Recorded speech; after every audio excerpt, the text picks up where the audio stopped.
Hi, welcome. I'm Mark Beck. And I'm Stephanie Thompson. I'm Meghan Salois, and we are coming to you from Sunset Plaza. And this is Selling Montana, Montana's newest real estate podcast.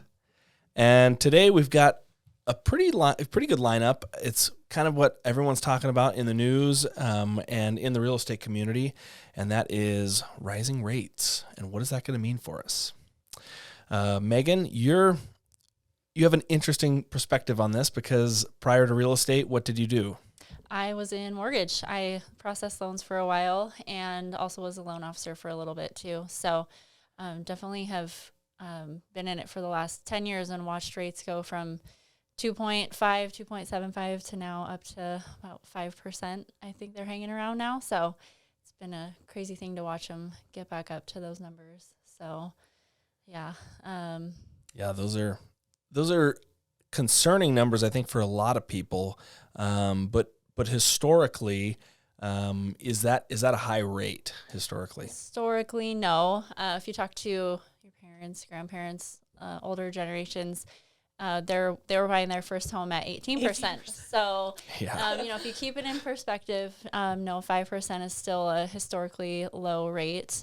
Obviously, it's higher than 2 or 3%, but it's not 18, so do have to keep that in perspective. And I think a lot of people are concerned about buying homes with these higher rates, but if you can afford the payment right now, then that's really what you need to be concerned about, is not necessarily what rate you're getting, but that you can afford the payment. And the odds, are likely that rates might go back down again at some point. So if you can lock in a house that you can afford now, then there's a high likelihood that you'll be able to refinance down the road and get that lower rate that you want. So, And if you think about the reasoning, what's the reasoning that rates are going up? The federal government's raising the cost of money for borrowing it. So, and they're doing it to curb inflation and keep things from overheating and burning up.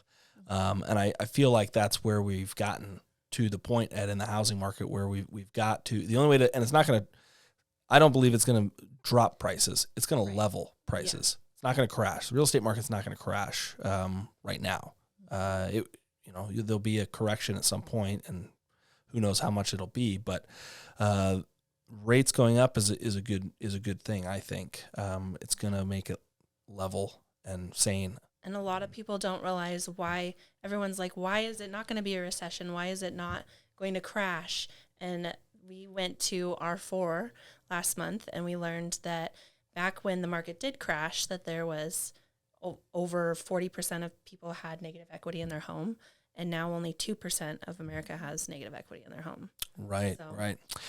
And I was just going to add, I think people hear the word recession too, and they panic thinking it's going to be 2008 all over again, and it's going to be this massive recession and a housing market crash. But I think Dave from Black Diamond was explaining that a recession is going to naturally happen at some point because our economy has been growing, and it can't just continue to grow and grow. There has to be at some point a recession, and it might be just a lighter recession than a massive depression like or crash of the housing market. So. But a recession just means moving back a little bit. Or slowing growth.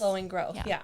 2008 was, they call it the Great Recession, right? I mean, it was a global financial crisis. Like, that's what it was. And it wasn't just, everyone's houses started going down in value. Like, it was, the stock market crashed. I mean, people were losing their jobs. I mean, it was not normal. It wasn't really even the same scenarios that we're seeing now, because borrowers, back to mortgages again, borrowers have never been stronger. Like, the people that are getting loans on their houses, on these houses, they're super well positioned to do it, and they can't get the money unless they can prove their income. I mean, and it's, you process loans.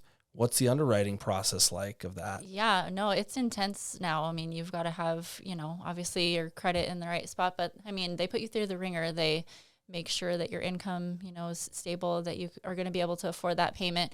I know when a loan is being underwritten, they look to make sure that you're going to have at least 3 years, that they just are very confident that you're going to be able to make that payment. And if they can't prove that, then you're probably not going to get the loan. So big difference from '08 when people were getting stated income loans, stated asset loans, just saying, they could literally just say what they made and underwriter wouldn't really check it out. And they were getting lending on unemployment, I heard, back in the day. Yeah. Yep. So obviously a lot more safety in, the loans that are being given out now that should help with not seeing foreclosures and all those kinds of things that we saw in '08 when people couldn't afford their housing payments. So, and I know a lot of people too, even locally, that got switched to working from home because it's saving the company on paying for an office space.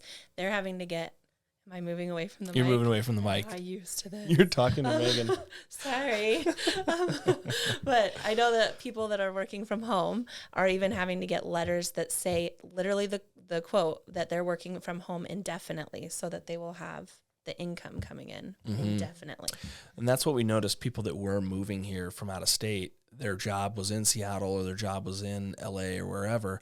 And they had to have proof that they were going to be working remotely indefinitely. And because I believe it's 50 miles, you can't live more than 50 miles away from your workplace unless you have indefinite working status or remote working status. So, so it's never been tighter to get a loan.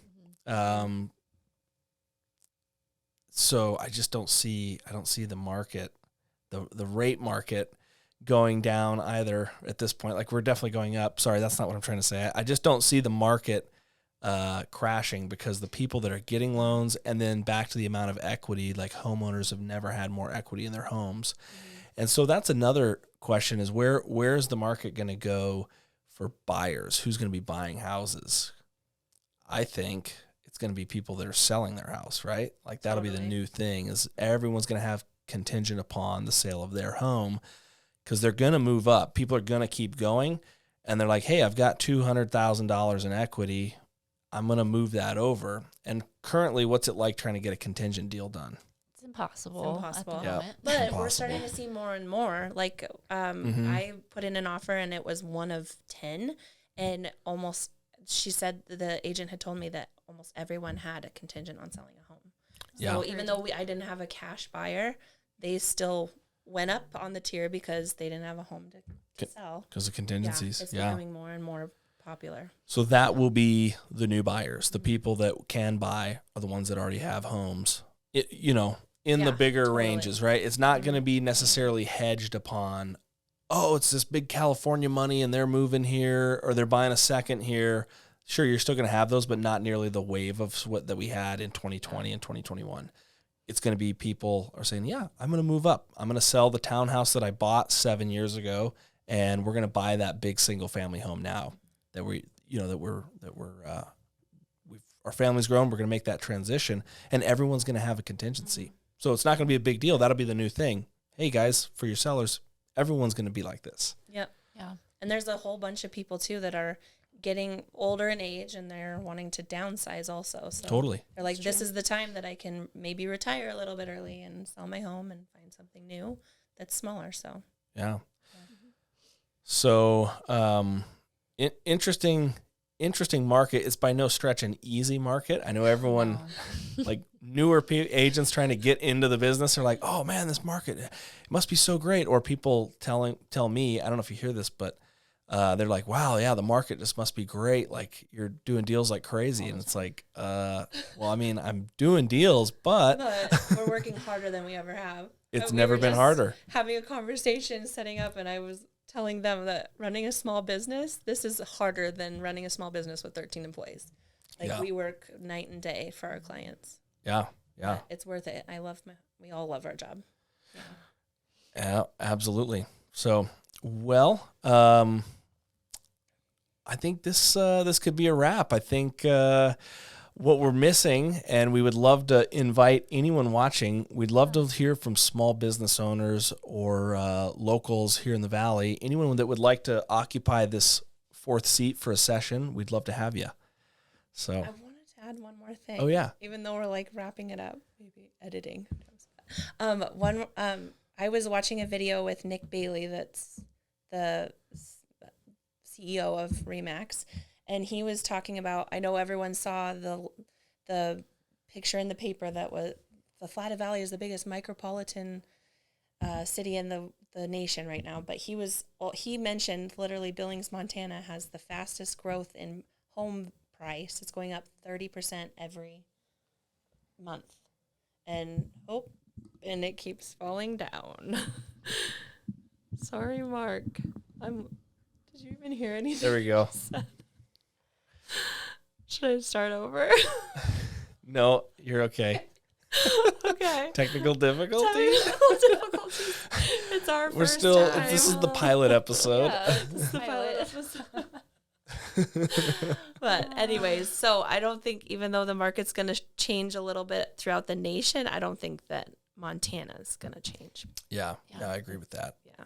And then I would add, as we're talking about rates going up and everybody panicking about that, something I keep hearing that I think is a good perspective is that everybody always wants to time in the market perfectly, like get in when it's low, sell when it's high.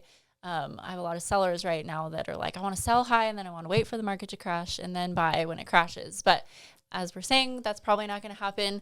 And you need to worry less about timing the market correctly and worry about your time in the market. Like that Agreed. This is going to be a long-term investment. And if you have enough time that you're going to be in the market, your home value is going to go up with time. So Yeah, agreed. Yeah, I wouldn't, even as rates go up, I wouldn't recommend to anyone that they not buy. Like Right. you're so much better off getting in sooner, like rather than later. And if you're trying to find a rental in this market, I mean, it's impossible. Like Yeah. if you can get qualified to buy, and for $350 at least. I mean, there's nothing for $250 right now. But if you can get qualified for $350 or $400, like you're totally just buy something, and spend time in the market. It's way better owning and holding that long term, because it is an investment, and it's the best investment you can make in yourself. Stable housing, a 30-year mortgage with the same payment for 30 years. I don't know if you know this, but we're one of the only countries in the world that has that. Canada, there's no such thing. Everything's an ARM. Everything's an adjustable rate mortgage. Wow. And you have to qualify at what the maximum the rate could go up to. Wow. So it could raise like 2.5 points. You have to qualify at that rate because that's the life of the loan. And so, I mean, homeownership's never been, like, it's not easier anywhere else to build wealth in real estate than the United States. Great point. And you've got to do it, right? Like, you've got to own. No better investment than real estate. Mm-hmm. Correct. Yep. You can live in it. You can raise your family in it. Yep. Yep. So, well, fantastic. And again, we'd love to have someone join us. And that'll do it. We'll wrap it up. Thanks for watching. Thanks for watching. Click the subscribe button. Yes. Yes. Subscribe.